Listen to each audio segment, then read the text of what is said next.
എന്തൊരു ഭാഗ്യത്തിന് എൻ്റെ വൈഫ് ഹൗസ് ഇവിടെ ആയത് കൊണ്ടാട്ടാ ഒല്ലൂർ പള്ളിപ്പെരുന്നാൾ എന്താണെന്ന് മനസ്സിലാക്കാനും അവിടുത്തെ പ്രൗഢിയും പെരുന്നാളിൻ്റെ ആഘോഷങ്ങളും കാര്യങ്ങളും വേറെ ലെവലാകുമ്പോൾ ഞാൻ മനസ്സിലാക്കി. കാലത്ത് തന്നെ അപ്പനെയും കൊണ്ട് നേരെ പടക്കം മേടിക്കാൻ വേണ്ടി പോയിട്ടാ. പടക്കില്ലാണ്ട് എന്ത് പെരുന്നാൾ. അത് കഴിഞ്ഞ് ഐസ്ക്രീം മേടിക്കാൻ പോയി. പിന്നെ ഒരു ഉച്ച നേരത്ത് ഫുഡ് എടുത്തു നമ്മളവിടെ നിന്ന്. വീട്ടിലാണെങ്കിൽ ഉണ്ണിയപ്പം ഉണ്ടാക്കാനുള്ള തിരക്കും കാര്യങ്ങളാട്ടാ. അതൊരു സൈഡിൽ നടക്കുന്നുണ്ട്.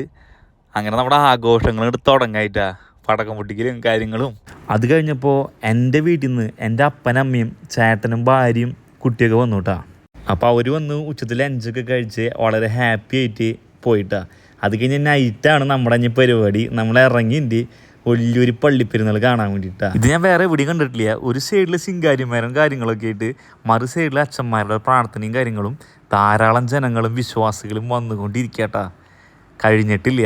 പള്ളിയുടെ അകത്തെ തിരക്കും കാര്യങ്ങളും കണ്ടു കഴിഞ്ഞ് കഴിഞ്ഞാൽ അകത്തോട്ട് അടുക്കാൻ പറ്റാത്ത അവസ്ഥയാണ്. അതേപോലെ ജനങ്ങൾ വന്നിട്ടുള്ള പുറത്തെ കാഴ്ച അതിനും മനോഹരമാണ്. ദീപാലങ്കാരം കാണാൻ വേണ്ടിയിട്ടാണ് ഇത്ര പെരുത്ത് ജനങ്ങൾ ഇതിൻ്റെ ഫ്രണ്ടിൽ തടിച്ച് കൂടിയിട്ടുള്ള കേട്ടാ.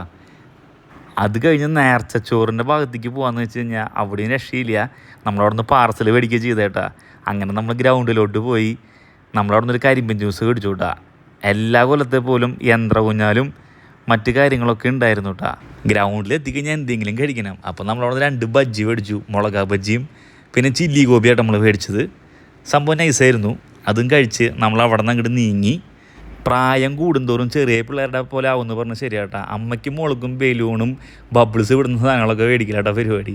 അതൊക്കെ മേടിച്ച് നമ്മൾ അവിടെ നിന്ന് നീങ്ങി. അപ്പോൾ നമ്മൾ പോയോണ്ടിരിക്കുമ്പോൾ അമ്പ് സെറ്റും ശിങ്കാരിമേളൊക്കെ നമ്മൾ കണ്ടു കേട്ടാ. അപ്പോൾ നിങ്ങളാരും ഒല്ലൂർ പള്ളിപ്പെരുന്നാൾ മിസ് ചെയ്യരുത്. നിങ്ങളെല്ലാവരും വന്നോളട്ടാ.